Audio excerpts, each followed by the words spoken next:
Hello friends, welcome back to Nightingale nursing academy. आज मैं आपको बताने वाली हूँ नर्सिंग की एक और वैकेंसी के बारे में।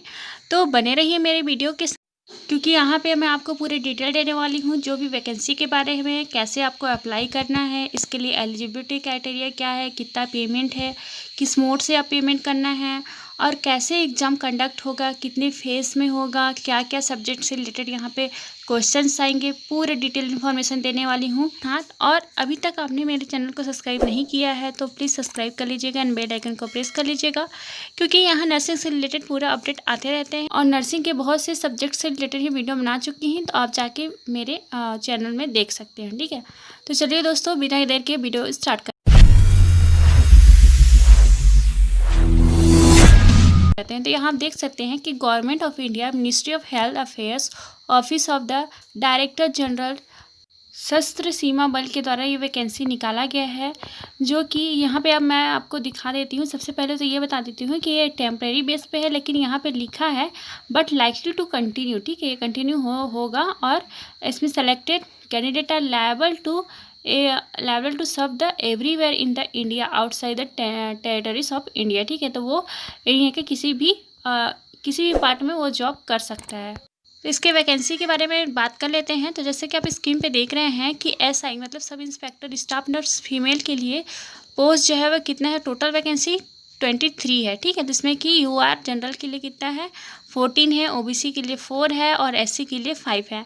और जो बाकी जिस कैटेगरी के लिए नहीं है वो जनरल से फॉर्म भर सकता है। ठीक है, इसके अलावा यहाँ पे आप देख सकते हैं कि application from the candidate will be accepted through the online mode. ठीक है, तो ऑनलाइन मोड के थ्रू ही ये एप्लीकेशन जो है एक्सेप्ट होगा और application receive through any other mode shall not be accepted और रिजेक्टेड। ठीक है, अगर अदर मोड से अगर आप देते हैं, ठीक है, तो वो रिजेक्ट हो जाएगी, एक्सेप्ट नहीं होगा। इसके अलावा आप यहाँ पे देख सकते हैं कि पे स्केल एंड अदर अलाउंस के बारे में दिया गया है। तो यहाँ पेमेंट के बारे में देख लेते हैं। तो सब इंस्पेक्टर व स्टाफ नर्स ओनली फीमेल के लिए ही दिया गया है। ठीक है, तो यहाँ पे देख सकते हैं 35,400 पर मंथ रुपये आपको दिया जाएगा। ठीक है, अब बात कर लेते हैं एलिजिबिलिटी कंडीशन के बारे में। तो sub inspector staff nurse female के लिए कितना दिया है, एज जो है वो 21 to 30 ईयर्स के बीच में होना चाहिए। इसके लिए essential education and professional qualification दिया गया है। तो जैसा कि आप जानते हैं कि 12th पास आउट होना चाहिए साइंस से, सब्जेक्ट से। ठीक है, या फिर और साथ में इसको अगर GNM किए हैं तो 2 साल का एक्सपीरियंस होना चाहिए, गवर्नमेंट से, सेंट्रल गवर्नमेंट से या फिर स्टेट गवर्नमेंट से, कहीं भी इंडिया के कहीं भी स्टेट गवर्नमेंट से वो हो सकता है। यहाँ पे हम देख लेते हैं फ़ी payment and the mode of payment. ठीक है, तो कैसे हम पेमेंट कर सकते हैं। तो SI स्टाफ नर्स फीमेल के लिए क्या दिया है, as only female candidate are eligible for the SI। तो इसमें आपको पहले ही बता चुकी हूँ कि सिर्फ फीमेल कैंडिडेट ही इसमें एलिजिबल है। ठीक है, तो उसको फीमेल कैंडिडेट को यहाँ पे examine for the payment of the examination fee, hence no fee is required to be paid. मतलब इनको पेमेंट देने की कोई ज़रूरत ही नहीं है, तो फिर कोई बात ही नहीं होती है। ठीक है, इसके अलावा और दूसरे के लिए फिर देना पड़ेगा। इसके बाद हम बात कर लेते हैं कि हमको कैसे अप्लाई करना है इस फॉर्म को। ठीक है, तो यहाँ पे लास्ट डेट देख लीजिए। तो 30 days from the date of the publication of the advertisement in the employees news. ठीक है, जब से एडवर्टाइजमेंट पब्लिश हुआ है उसके 30 days तक ही ये लास्ट डेट है। देन इसके बाद हम देख लेते हैं कि पार्ट फर्स्ट में हमको क्या करना है।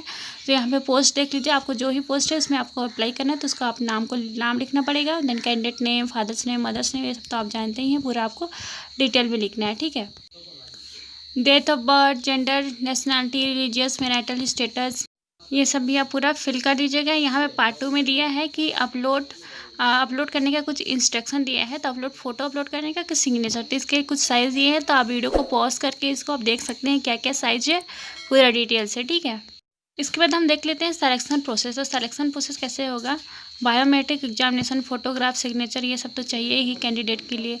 तो admit card at the recruitment venue will be the taken, admit card आपको लेके जाना है वहाँ पे। तो यहाँ पे सबसे पहला प्रोसेस में क्या है कि फिजिकल एफिशिएंसी टेस्ट, PET बोलते हैं इसको। ठीक है, ये टेस्ट किया जाएगा। तो इसमें पोस्ट में SI के लिए दिया गया है। तो फॉर फीमेल के लिए 3.2 किलोमीटर रेस इन 14 मिनट्स में करना पड़ेगा, और for female 1.6 kilometre race in the 8.13 minutes में आपको ये करना पड़ेगा। मतलब ये पूरा रिक्वायरमेंट दिया गया है। ठीक है, यहाँ पे कुछ हाइट एंड चेस्ट के बारे में भी दिया है कि क्या क्या रिक्वायरमेंट है। तो यहाँ पे फीमेल के लिए देख सकते हैं कि हाइट इन सेंटीमीटर में 157 सेंटीमीटर, तो ये चेस्ट के लिए तो नॉन एप्लीकेबल होगा। 155 है वो भी एप्लीकेबल नहीं होगा, 150 होगा वो भी एप्लीकेबल नहीं होगा, ठीक है। मतलब 157 से ऊपर होना चाहिए तभी ये एप्लीकेबल होगा। इसके अलावा यहाँ पे वेट का भी दिया गया है कि किसके लिए हाइट के अकॉर्डिंग क्या क्या चाहिए, तो आप यहाँ पे देख सकते हैं वीडियो को पॉज करके। इसके बाद हम देख लेते हैं रिटेन एग्जामिनेशन भी होगा जो कि 2 पार्ट में होगा, तो फर्स्ट एंड सेकंड में। तो फर्स्ट में क्या होगा, ये ड्यूरेशन 2 घंटे का रहेगा, जिसमें कि यहाँ पे आपको 100 मल्टीपल चॉइस क्वेश्चन दिया जाएगा, ठीक है। इसमें जनरल नॉलेज से related, numerical ability and quantitative aptitude, general English and general Hindi and general reasoning carrying करेंगे 100 मार्क्स का, ठीक है।